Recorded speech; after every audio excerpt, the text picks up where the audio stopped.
1944 году Северный Кавказ пережил одно из самых мрачных событий в своей истории – массовую депортацию населения. Среди тех, кого постигла горькая участь изгнания, оказался и балкарский народ. Оставив родные земли, балкарцы отправились в неизвестность, навстречу тяжелым годам ссылки в Среднюю Азию. Эти жестокие события впоследствии еще ближе свели их с теми, кто знал, что значит потерять дом и родину, с ингушским народом. В феврале 44-го выслали ингушей и чеченцев. А через месяц, даже меньше, через неделю-две, выслали балкарцев. И те, которые раньше оказались в местах выселения, они уже адаптировались чуть-чуть хотя бы, и они помогали тем, кто позже их был выслан. Решение о принудительном выселении обрушилось внезапно. Люди, веками жившие согласно своим традициям и обычаям, были вырваны из привычного уклада и брошены в неизвестность. Всего было депортировано более 37 тысяч человек. Это выселение, депортация, это как бы коллективная ответственность была якобы за какие-то прегрешения кого-то. Хотя доказано, что не было никакого греха ни у ингушского народа, ни у балкарского народа перед своей страной. Лучшие ребята погибали на фронте, защищали родину, а их родители были высланы.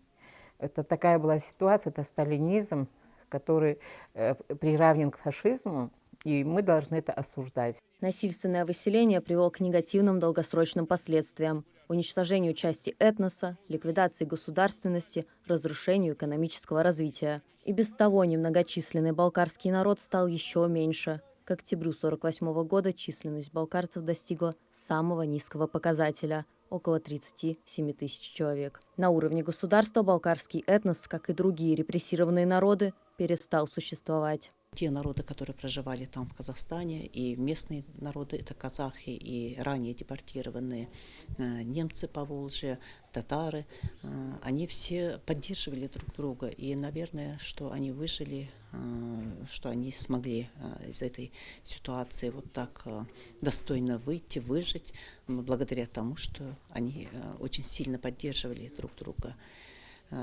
Кроме того, что это была поддержка такая вот материальная, духовная, моральная поддержка, есть еще и другая сторона. Очень много было таких вот родственных отношений, браков, которые заключались между представителями этих народов. И по возвращении из депортации уже с 1957 года эти народы, они свою историю записали уже с новой страницы. Холодные зимы, скудное питание, постоянный страх за завтрашний день. Все это сопровождало балкарцев. Переселенцы жили в бараках, часто в антисанитарных условиях, работали на тяжелых работах, стараясь выжить на чужой земле. Дети росли без детства, взрослее раньше, чем хотелось бы. Но даже в этих тяжелых условиях балкарцы, как и другие репрессированные народы, не теряли надежду и сохраняли тесные связи с представителями других этносов, в том числе и ингушского. И балкарцы, и карачаевцы, и калмыки, все народы, в принципе, которые были депортированы в 1944 году, они имели общую историю, все они подверглись депортации по одной статье, обвинения им были предъявлены такие, что они даже не отличались друг от друга, в принципе. Вот это вот такая вот, будем говорить, такая коллективная ответственность, которая была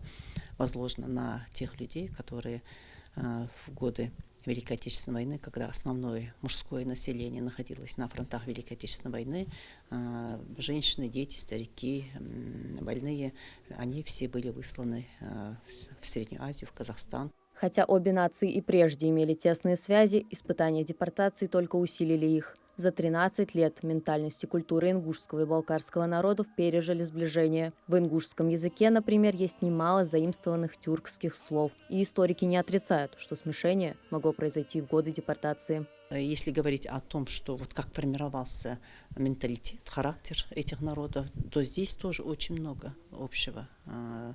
Потому что характер и менталитет именно вот горских, северокавказских народов, он очень отличается от вот, менталитета других народов России. В этом тоже есть своя особенность. Поэтому вот эта близость, она порождена и местом их проживания, и их тесными взаимоотношениями, которые складывались на протяжении многих веков. Заходишь в незнакомое село, и ты не знаешь, у кого остановиться на ночь. Это же тогда расстояния такие были большие, и природа такая была очень И если ты не знаешь, никого не знаешь в этом селе, ищи дом ингуша. Вот такое предложение я слышала от одного старика нашего. Мы всегда, говорит, искали ингушей. И точно так же, я думаю, ингуши относились к балкарцам, потому что у нас очень близкая ментальность. Укрепившиеся в те годы связи повлияли не только на общий уклад жизни, но и на творческую составляющую балкарского и ингушского народов. В ссылке сблизились некоторые писатели и поэты, между которыми зародились тесные дружеские отношения. Во время выселения многие народы, выселенные народы, они сдружились крепко. У них появились творческие связи, как, например, Джамалдин Яндиев, Кайсын Кулиев, именем балкарца названа одна из красивейших улиц Магаси, да? Но потому что его супруга была ингушка, может, даже и поэтому такие вот связи были родственные и творческие. И Кайсын Кулиев, Джамалдин Яндиев дружили до последнего, я знаю, писали друг другу письма. Потом дружили Саид Чахкиев и Ахмад Сузаев, будучи оба председателями Союза писателей, они вот до сих пор память о Чахкиеве, постоянно память о Чахкиеве пишут наши поэты и писатели. Сочувствие и солидарность стали фундаментом той дружбы, которая с годами лишь укреплялась. Время шло, но связь между двумя народами оставалась нерушимой. Эта дружба продолжается. Годы лишения в депортации только сплотили и породнили нас. Несмотря на лишения, чеченские и ингушские народы не озлобились, не пали духом и сохранили свое достойное место в братской семье народов российского государства. Сегодня, оглядываясь на события тех лет, можно с уверенностью сказать, что депортация показала, в самых сложных ситуациях люди способны находить общий язык и поддерживать друг друга. И пусть остаются тени прошлого, сохраняется и то братство, построенное на пережитых испытаниях, лишениях и совместном возвращении на родину спустя долгие годы. Марьям Макиева, Маватгири Ахильгов, Магаз 24.